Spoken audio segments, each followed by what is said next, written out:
స్వచ్ఛమైన ప్రభుత్వం కాంగ్రెస్ ప్రభుత్వం అని చెప్పుకోక తప్పదు. పేరు గొప్ప ఊరు దిబ్బ అన్నట్టు, పేరుకేమో ప్రజాపాలన, చేసేవేమో అన్ని అప్రజాస్వామిక పనులు అన్నట్టుగా ఇవాళ ఏకపక్షంగా పెద్దలు జగదీశ్వర్ రెడ్డి గారి గొంతు నొక్కడం అంటే ఇది జగదీశ్వర్ రెడ్డి గొంతు నొక్కడం కాదు, ఆయన ఒక్కడికి జరిగిన అవమానం కాదు.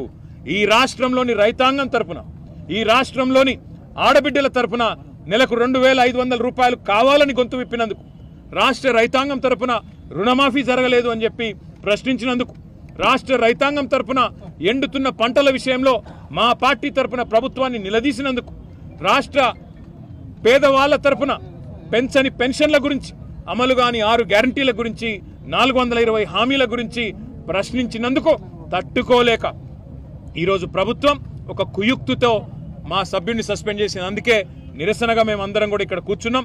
ఇవాళ వాళ్ళు అనుకుంటా ఉన్నారు కేవలం ఒక గొంతు నొక్కినంత మాత్రాన, శాసనసభలో మా పార్టీ యొక్క సభ్యుడి యొక్క ప్రసంగానికి అంతరాయం కలిగించినంత మాత్రాన ఏదో సాధిస్తామని చెప్పి వాళ్ళు భ్రమపడతా ఉన్నారు. కానీ రాష్ట్రంలోని ప్రజలు అన్నీ గమనిస్తూ ఉన్నారు.